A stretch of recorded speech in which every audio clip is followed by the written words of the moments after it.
3 പശു മേമയുടെ ഫ്ലാറ്റിനകത്ത് കയറിട്ടെ അപ്പൂസിന്റെ ടോയ്സിൽ ചവിട്ടി ചവിട്ടി അപ്പൂസിന്റെ എല്ലാ ടോയ്സും ആ പശുക്കൾ പൊട്ടിച്ചു. എന്നിട്ട് ഇന്ന് രാവിലെ അപ്പൂസും കൈബേബിയും ഭയങ്കര കരച്ചു.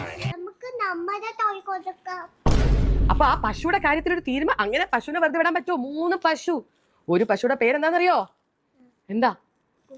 കുതിരെ. പശുവിടെ പേര് ഗുങ്കുരു. മറ്റേ പശുവിടെ പേര് കേട്ടാ നീ ഞെട്ടും. ബംബാൾ.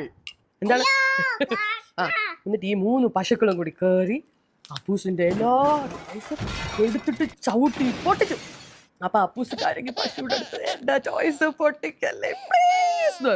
എങ്ങനെ പറഞ്ഞത്? ഇല്ല, അപ്പൂസ് ഭയങ്കര കരച്ചിലാ. ഞാൻ ചോദിച്ചു മേമയുടെ അടുത്ത് എന്താ അപ്പൂസിനെ കൊണ്ടുവരാത്ത. അപ്പൊ അപ്പൂസിന്റെ ഫേവറേറ്റ് ടോയ് ഇല്ലേ, കാറ് ടോയ് ഇല്ലേ, ഭയങ്കര ഇഷ്ടം. അതാണ് പശു പൊട്ടിച്ചത്. എന്നിട്ട് ഉമ്പാപ്പാപ്പ പോയിട്ട് പശുവിന്റെ അടുത്ത് പറഞ്ഞു,